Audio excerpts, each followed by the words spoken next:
प्रेम के वशीभूत हो श्री कृष्ण का विदुर जी के घर आगमन। बिना बुलाए ही भगवान आज विदुर जी के द्वार पर खड़े हुए हैं। बाहर प्रतीक्षा करते हुए 2 घंटे निकल गए।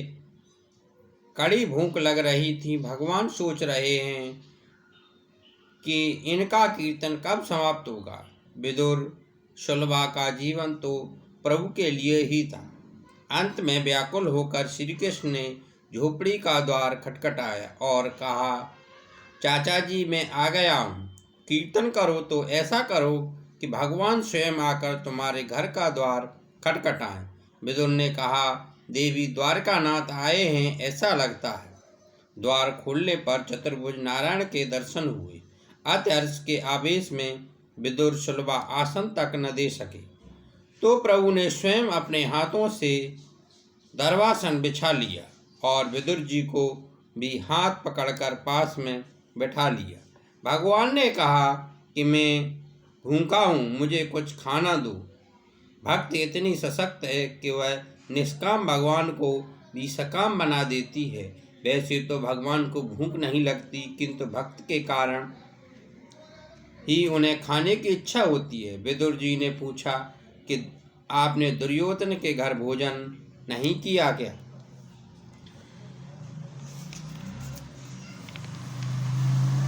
कृष्ण ने कहा, चाचा जी जिसके घर आप नहीं खाते वहाँ मैं नहीं खा सकता। ईश्वर भूखे नहीं होते ऐसा उपनिषद का सिद्धांत है।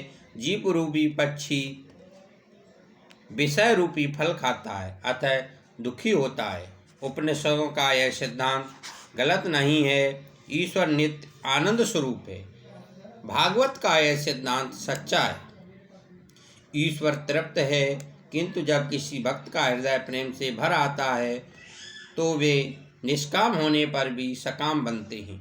सगुण और निर्गुण एक है, निराकार साकार बनता है।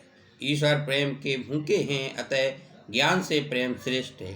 प्रेम में ऐसी शक्ति है कि जड़ को भी चेतन बना देता है, निष्काम को सकाम बना देता है, निराकार को साकार बना देता है। वस्तु का परिवर्तन करने की शक्ति ज्ञान में नहीं, प्रेम में ही है।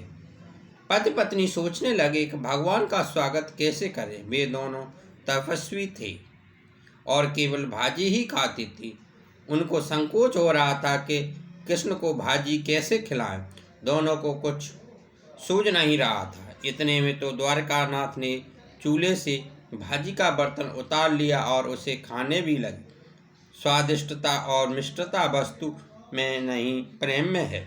शत्रु की हलवा पूरी भी विष जैसी ही लगती है। भगवान को दुर्योधन के घर के मिष्ठान अच्छे नहीं लगे, किंतु विदुर जी की भाजी खाई। अतः लोग आज भी गाते हैं, सबसे ऊंची प्रेम सगाई, दुर्योधन की मेवा त्यागी, साग विदुर घर पाई। झूठे फल सबरी के खाए, बहुविध प्रेम लगाई। और प्रेम के बस नृप सेवा कीनी, आप बने हरिनाई। राजसूय यज्ञ दुष्टर कीनो, तामे झूठ उठाई।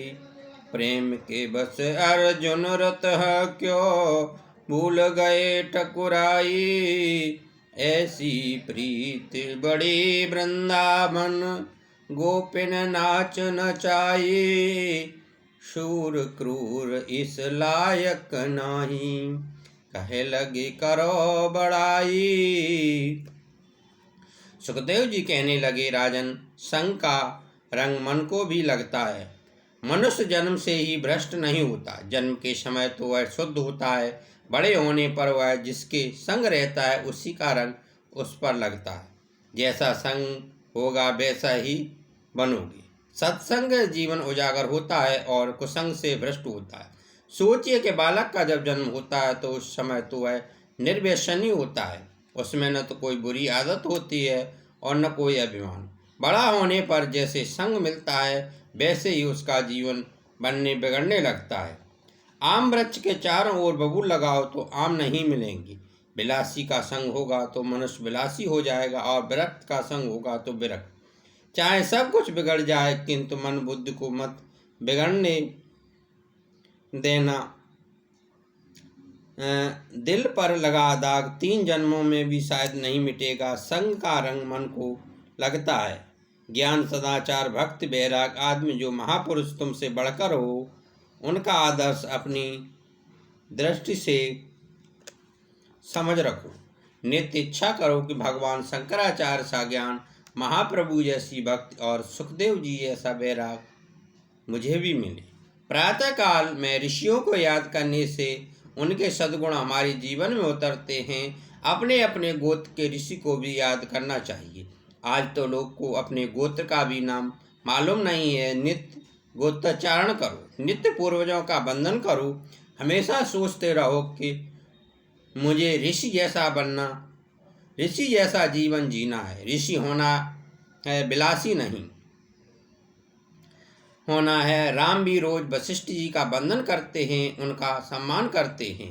सांसारिक व्यवहार निभाते हुए ब्रह्म ज्ञान निभाना और भक्ति करना कठिन है। संग का असर भी खूब होता है। चोरी और व्यभिचार महापाप माने गए हैं। ऐसा पाप करने वाला यदि अपना भाई भी हो तो उसे भी छोड़ दो। किसी जीव का तिरस्कार मत करो, पर उसके पाप का तिरस्कार अवश्य ही करो। धृतराष्ट्र जैसे दुष्ट व्यक्ति के संग से मेरा जीवन भी भ्रष्ट हो जाएगा, यह सोचकर ही विदुर जी ने गृह त्याग किया था और गंगा तट पर रहकर भक्ति करते थे। भाजी खाकर की वे संतुष्ट थे। इंद्रिय सुख में फंसा मनुष्य भक्ति नहीं कर सकता।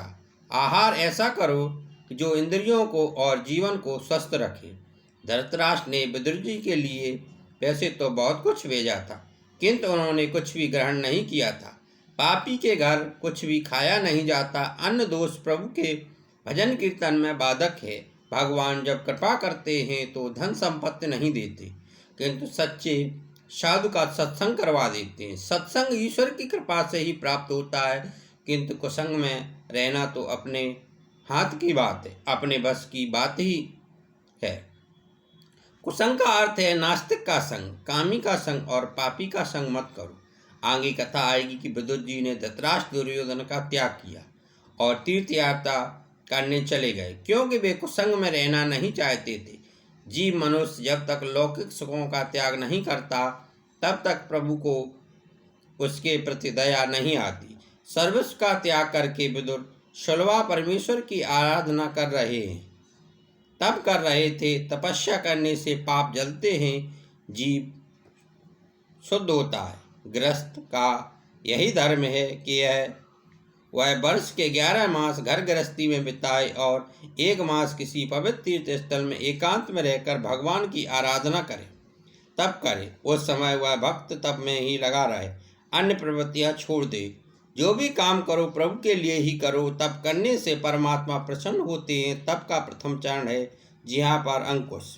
जिस व्यक्ति की आवश्यकताएं अधिक हैं वह कभी तप नहीं कर सकता। आजकल लोग अपनी आवश्यकताएं बढ़ाते चले जा रहे हैं। परिणाम यह होता है कि संपत्ति और समय का व्यय इंद्रियों को बहलाने में हो जाता है।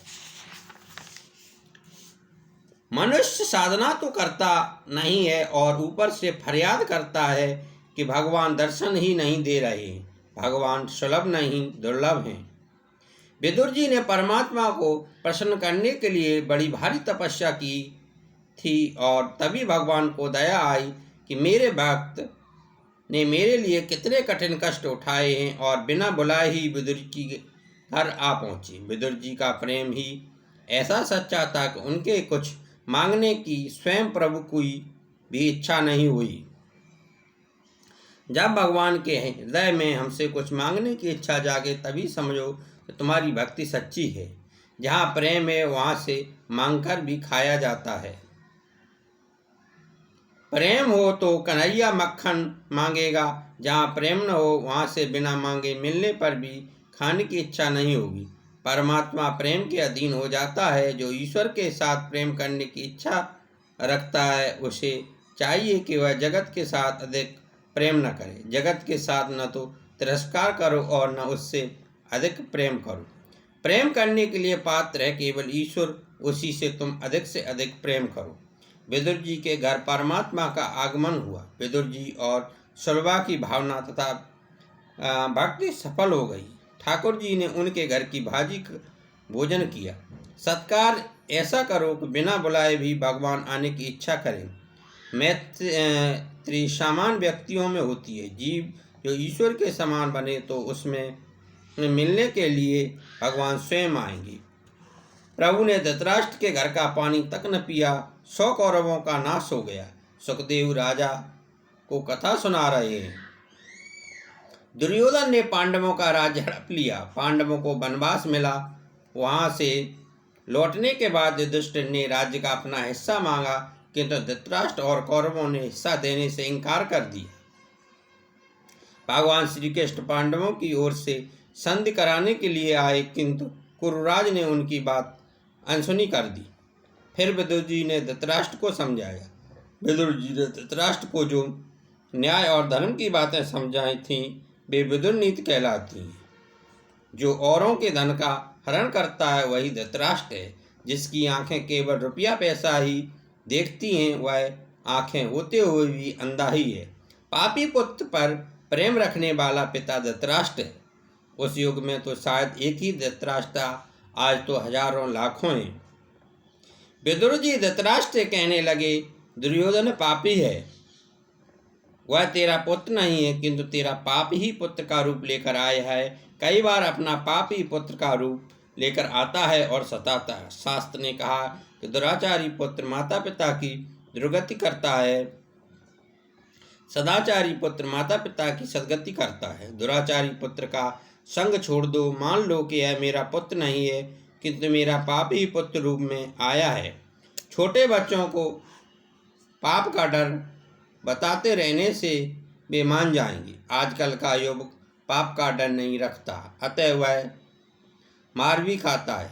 विदुर जी कहते हैं, हे धृतराष्ट्र, दुर्योधन दुराचारी है। वह तेरे वंश का विनाश करने के लिए ही आया है।